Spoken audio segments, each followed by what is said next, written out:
వాగ్దేవ్యై నమః. రసహృదయులైన పద్యప్రియులందరికీ అన్నాపంత్ర జగన్నాథరావు అభివందనాలు. ధూర్జటి మహాకవి రచించిన శ్రీ కాళహస్తి మహత్యం కావ్యానికి స్వాగతం. శ్రీ విద్యానిధియై మహామహిమచే చెన్నై వశిష్టాజలూతావాతాసన సామజాటవిక గోత్రాదేవనత్కీర రాజీవాక్షీయుగ యాదవాధిపులకున్ శ్రేయస్కరం వైన ఆర్యా వామాంగము దివ్యలింగము మదీయాభిష్టముల్ సల్పెడుం. శ్రీ విద్యకు ఆశ్రయమై గొప్ప ప్రభావము కలదై వశిష్ఠ మహర్షికి, బ్రహ్మదేవునికి, సాలెపురుగుకు, సర్పానికి, ఏనుగుకు, చెంచు యువకునికి, శివద్విజునికి, నత్కీరునికి, వేశ్యాకన్యలకు, యాదవరాజుకు మేలు కలిగించినది పార్వతీదేవి వామభాగాన గల మనోహరమైన శ్రీ కాళహస్తీశ్వర లింగము నా కోరికలను ఈడేర్చుగాక. ఇది ధూర్జటి మహాకవి శ్రీ కాళహస్తి మహత్యం కావ్యానికి శ్రీకారం చుడుతూ వ్రాసిన పద్యం. ఇందులో ఎవరెవరికి శివుడు శ్రేయస్సును కలిగించాడో చెప్పడం, కావ్య వస్తువును సూచించడమే. ఇక రెండవ విశేషం ఆర్యావామాంగము దివ్యలింగము అనడంలో తల్లి పార్వతితో కలిసి ఉన్న శివయ్యను ప్రార్థించడం. శివుడు కరుణాసముద్రుడు. ఆయన తల్లి పార్వతితో కలిసి ఉంటే ఇంకా ఆ దంపతులు కరుణారస వృష్టి కురిపించకుండా ఉంటారా? అలాంటి ఆది దంపతులు నా కోరికలు తీర్చెదరుగాక అంటున్నాడు ధూర్జటి మహాకవి. ఇక్కడ కవి సామ్రాట్ విశ్వనాథ సత్యనారాయణ గారి మాటలు కొన్ని చెప్పుకోవాలి. ఈ కాళహస్తి మహత్యం వంటి గ్రంథము తెలుగులో మరియొకటి లేదు. ఇందులో ఏనుగు, పాము, తిన్నడు సాహిత్యమును పొందిన కథలు భక్తితో చదవగలిగి చదివినచో మానవులు, తెలుగువారు పరమేశ్వరుడైన శివునకు దగ్గరవారవుతారు. అందులో సందేహము లేదు. ఈ కథలలో చాలా పద్యములు నేను వచనముగా వ్రాసితిని. ఆ పద్యములు చదువుకొనవలేను. నా వచనము కంటే ఆ పద్యములు ఎంత రమణీయముగా ఉండునో చదివిన వారికే తెలియను. తక్కిన వారి కవిత్వము మనస్సునకు వాడిపెట్టి హృదయమును పాటునకు తెచ్చును. ఈ కవిత్వము మనస్సు వాడిమిని దాటి, గుండె యొక్క పాటు దాటి దూరాన శివుడు కనిపించినట్లు చేయును. ఇది ఈ కావ్యము యొక్క విశేషము. ఏనుగు, పాము, తిన్నడి కథలు చదివి ఆనందించిన తెలుగువాని జన్మ ఎందులకు? వాడు తానొక సాహిత్యవేత్తననుకున్నచో వాని సాహిత్యం ఎంతటిది? ఇది శ్రీ కాళహస్తి మహత్యం కావ్యానికి పీఠిక వ్రాస్తూ విశ్వనాథరావు వ్రాసిన మాటలు. అక్షరాల బంగారు మూటలు. ఛందోబద్ధమైన ప్రతీదీ మంచి కావ్యం కాలేదు. అందులో గుండెను తాకి మనస్సుకు హత్తుకొని కన్నులలో ఆనంద బాష్పాలు జాలువారేటట్లు చేయగలిగినదే ఉత్తమమైన కవిత్వం. అలాంటి రసవంతమైన ఈ కావ్యం తెలుగువారికి దక్కిన అపురూపమైన రత్నం. రండి మనము ఆస్వాదిద్దాం. అరగంటన్ కనుగొంట మందగతి పూర్ణాహంకృతిన్ ప్రార్థనాకర భుక్తి స్థితి ముక్తలోక భయశంకావృత్తిని ఉన్మత్త నవ్యరతిన్ సత్వసమగ్రతన్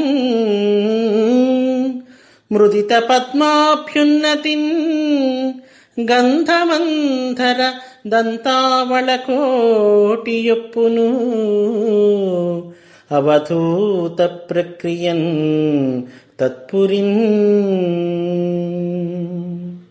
కాళహస్తిపురంలో ఏనుగులు సువాసనతో తమతో స్పర్ధ వహించే ఏనుగులను, మదజల వాసనతో బహుసంఖ్యాకములైన ఏనుగులను తమ ముందు నిలువలేకుండా చేస్తూ సగము మూసిన కన్నులతో చూస్తూ ఉంటాయట.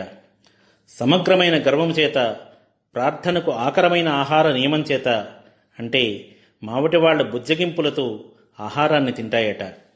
భయరహితములైన వర్తన చేతను, ఉన్మత్తమైన రతిప్రీతి చేతను బల సంపూర్ణతను పొంది ఉంటాయట. ధ్వంసం చేయబడిన తామరల అభ్యున్నతి చేత, అంటే ధ్వంసం చేయబడిన ఇంద్రియముల అభ్యున్నతి చేత అవధూతల వలె ప్రకాశిస్తూ ఉంటాయట. అర్ధనిమీలిత నేత్రాలు, ఆహార నియమాలు, భయరాహిత్యము, ఉన్మత్తత, ఇంద్రియ నిగ్రహం ఇవన్నీ అవధూత లక్షణాలు. అందుకే ఏనుగులు అవధూతల వలె ఉన్నాయని అంటున్నాడు కవి. ఆపురి తేజుల వేగ వ్యాపారము గెలువనోపమను సిప్పితిపో చాపల విరహిత సౌఖ్యంబు ఆపాదించుకొను మానవాళి మనముల్. శ్రీకాళహస్తిపురంలో గుర్రాల వేగాన్ని గెలువలేము అన్న బిడియం చేత మనుష్యులు నిశ్చయముగా తమ మనస్సుల చంచలత్వాన్ని విడిచిపెట్టి సుఖాన్ని పొందుతూ ఉంటారట. అంటే అక్కడి ప్రజలు చిత్తవృత్తిని నిరోధించుకోవడానికి కారణం గుర్రాల వేగాన్ని తమ మనస్సులు గెలువలేవు అన్న సిగ్గుచేతని అని కవి హృదయం. శ్రీకాళహస్తిపురానికి అధీశ్వరుడైన శ్రీకాళహస్తీశ్వరుని ఇలా కీర్తిస్తున్నాడు ధూర్జటి మహాకవి. అనయాజ్ఞ జంగమస్థావర జంతు సంతానము ఎన్నడు జవదాట వెరవా తన తేజమునను అర్బుదన్యర్బుదోషత్బుధార్క చంద్రములైనను అడగిపోవా తనదు శక్తిత్రయంబున సమస్త ప్రపంచంబులకు అభివృద్ధి సంభవిల్లా తన మహాప్రకృతి పెద్దల చిత్తవృత్తికి అగణితాతిశర్యంబునావహింప చలగె విశ్వేశ్వరుడు రాజశేఖరుండు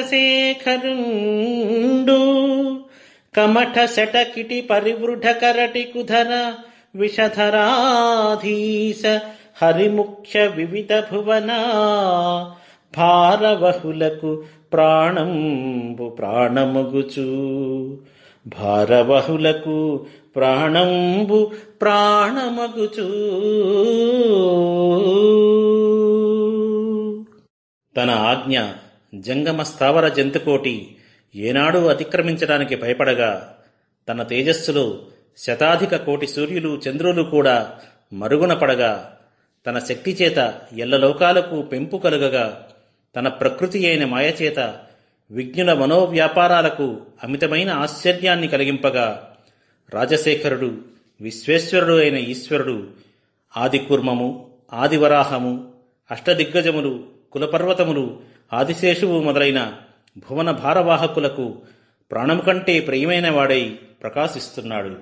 శ్రీకాళహస్తినాయకుడు ఈ కైవడి జగములెల్ల నేలుచును ఒకనాడు ఆకస్మికంబ యాదవ భూకాంతుని భక్తి తెలియబోని కడంకన్.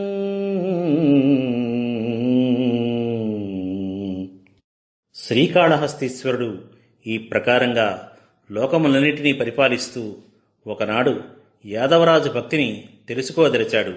అడుగు నెత్తమ్ముల అపరంజి పావాలు కరమున కేదార కంకణంబు బంగరు వ్రాత చరంగుల కోణము గళమున రుద్రాక్ష కంఠమాల ఒక కేల భసిత భస్త్రికతోడి బెత్తంబు సంధిగట్టిన తరుణేందు ధరుడు మాణిక్య రుచుల యొటాణంబు భూతిపై పెట్టిన కస్తూరి బిళ్ళబొట్టు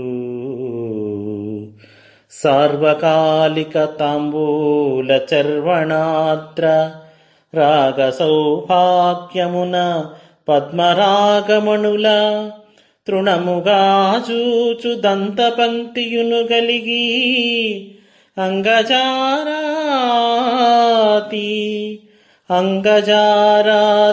ఒక మిండ జంగమగుచు అంగజారాతి ఒక మిండ జంగమగుచు.